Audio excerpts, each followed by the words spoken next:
दोस्तों, मुल्ला नसरुद्दीन की कहानियाँ हमेशा हंसी और सीख से भरी होती हैं। इस किस्से में बाजार में सच बोलने की परीक्षा होती है।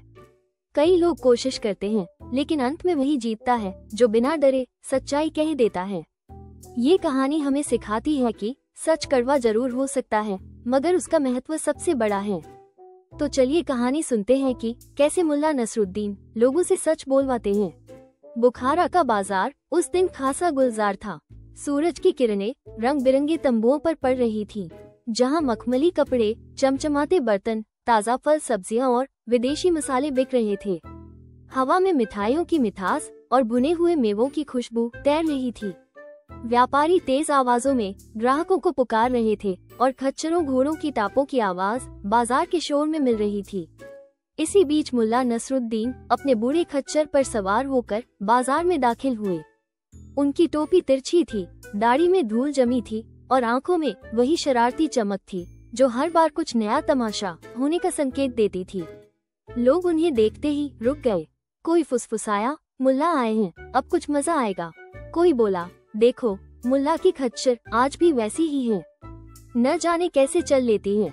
मुल्ला ने सबकी बातें सुनी, लेकिन उनकी मुस्कान वैसी ही शांत और रहस्यमयी थी। उस दिन बाजार के बीचों बीच एक खास मंच सजा था। बादशाह का मुनादी करने वाला जोर जोर से चिल्ला रहा था, सुनो सुनो सुनो, बादशाह सलामत का फरमान है। जो भी इस बाजार में सबसे सच्ची बात कहेगा उसे 100 अशरफियों का इनाम मिलेगा। लेकिन सावधान, जो झूठ बोलेगा या गोलमोल बात करेगा उसे सख्त सजा भुगतनी पड़ेगी। भीड़ में खुसुर पुसुर शुरू हो गई। 100 अशरफियां कोई छोटी रकम नहीं थी। उस जमाने में इतने में एक छोटा मोटा घर बन सकता था। लालच और उत्साह में कई लोग मंच की ओर बढ़ने लगे। सबसे पहले एक मोटा ताजा व्यापारी मंच पर चढ़ा। उसने अपनी चमचमाती पगड़ी ठीक की, बादशाह को सलाम ठोका और गर्व से बोला, हुजूर, मेरी जुबान से कभी झूठ नहीं निकला। मैं इस दुनिया का सबसे ईमानदार इंसान हूँ। भीड़ में ठहाके गूंज उठे। बादशाह ने भौहें चढ़ाई और गंभीर स्वर में पूछा, ऐसा हो ही नहीं सकता, क्योंकि हर इंसान कभी न कभी झूठ बोलता है। व्यापारी का चेहरा लाल से पीला पड़ गया। वो शर्मिंदगी से सिर झुकाकर मंच से उतर गया। भीड़ ने तालियां बजाकर उसका मजाक उड़ाया। अब एक दुबला पतला फकीर मंच पर आया। उसकी दाढ़ी लंबी थी और चेहरा मुस्कुराता हुआ। उसने कहा, हुजूर, सच्चाई ये है कि इस दुनिया में कोई भी सुखी नहीं है। हर इंसान किसी न किसी दुख में डूबा है।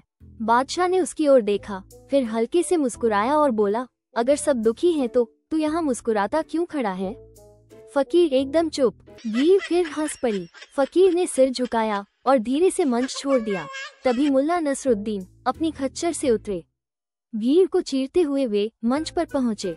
उनकी चाल में एक अजीब सी ठसक थी, जैसे वे कोई बहुत बड़ा राज खोलने वाले हों। लोग एक दूसरे को कोहनी मारकर इशारा करने लगे, अब मजा आएगा।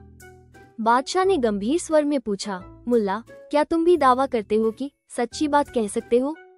मुल्ला ने हाथ बांधे सलाम किया और बोले, जहांपनाह, मैं तो हमेशा सच ही बोलता हूँ, लेकिन डर इस बात का है कि मेरी सच्चाई शायद आपके गले न उतरे।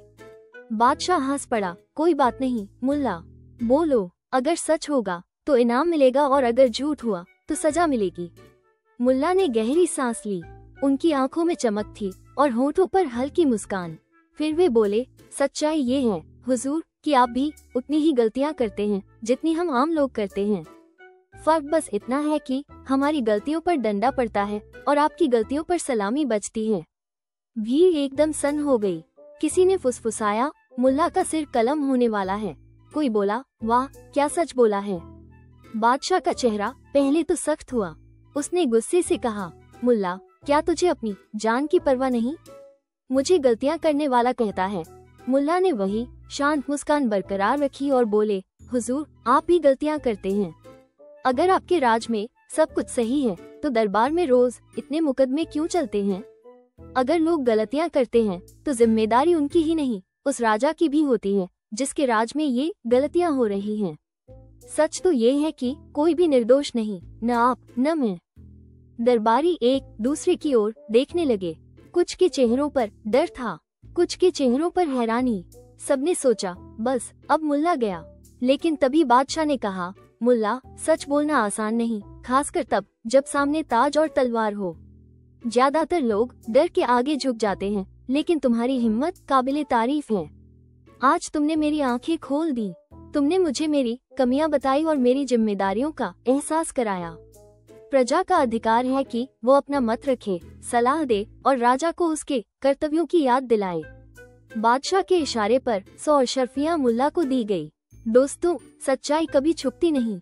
वो कभी कड़वी लगती है, कभी हंसी का कारण बनती है, लेकिन अंत में उसका ही बोलबाला होता है। अगर आपको मुल्ला नसरुद्दीन की ये कहानी अच्छी लगी हो तो चैनल को सब्सक्राइब जरूर करें। ऐसी और कहानी सुनने के लिए आप हमारे चैनल से जरूर जुड़े।